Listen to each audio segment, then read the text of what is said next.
Hi guys, welcome to Creative Chess channel. My name is Novikova Galina. I'm a women FIDE master, and my next lesson today, which is devoted to the topic fatal weakness. With black pieces played Chigorin, and the game was played in 1903. So it was white to move, and as you see, there is a nasty pin for black.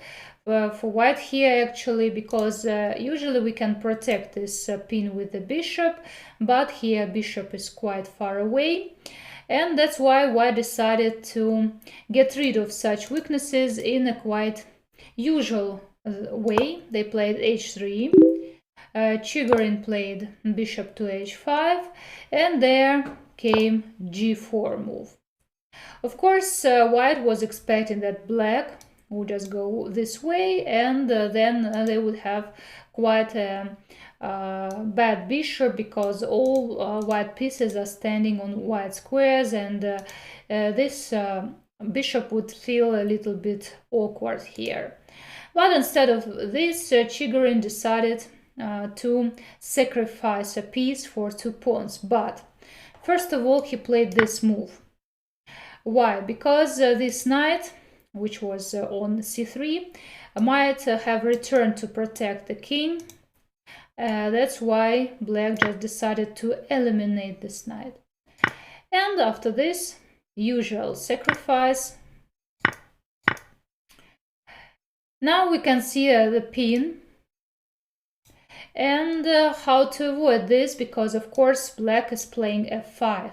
Yes, we want to open this and capture the knight. If the knight is captured, the game is over.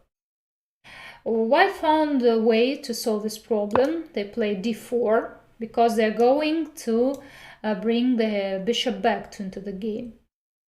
But in spite of all this, black just plays f5. Anyway, white goes to e2. They are giving the pawn, but at least they protect this. Of course, black captures. We open the file, and we're of course attacking the knight. In the game, they followed knight to d2. This move is quite dubious, because it would have been better to play knight to h2. At least now the knight protects the king. And actually, guys, in such open positions, if for example your opponent played like this, you should remember that knight, of course, is better here on h2 than, for example, on d2 or e1.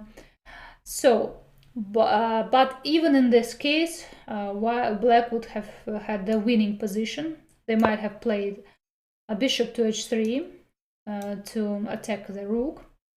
And actually, if to retreat with the rook, then there comes check. It's not checkmate, because we can just play, for example, bishop to g4. We can't take, because the queen would take, and it will be bad for black. But black has a very nice move, rook to f4. Now we are attacking the bishop, and there is no way to protect it. It's completely winning situation for black. So that's why on after this move and after bishop to h3, it would have been better for white to give this rook, to play, for example, king to h1, and black would take, white take, and then the queen goes into the game. Black attack the pawn on f2, and of course it would be better if we take this, then we'll attack the knight, and that's why white should protect it somehow, but how? Yes, somehow, but how? For example, if to play f3, then we can just simply take ef, and after taking, just play more like e4, for example. And this is the pin. But believe me, even in this situation already, white's position is lost. It's completely lost.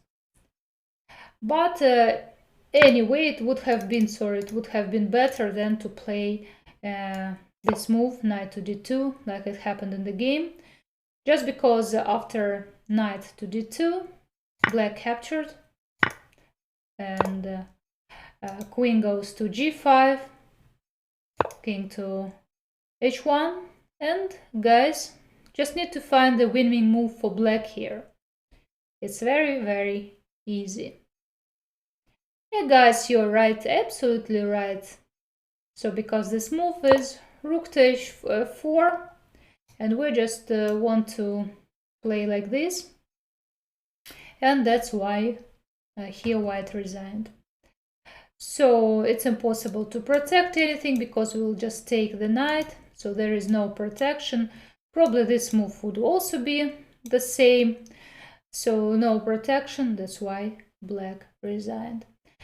So that's why be careful when you play these moves, especially if you don't have enough pieces to protect your king later. And have a look, this bishop was far away, it should have been somewhere here, yes, or at least the knight should stand here to protect the knight, but not to go that far and to allow this nasty pin for black. Okay guys, that's all what I want to show you today, so please subscribe to my chess channel, see you in my new videos, and bye bye!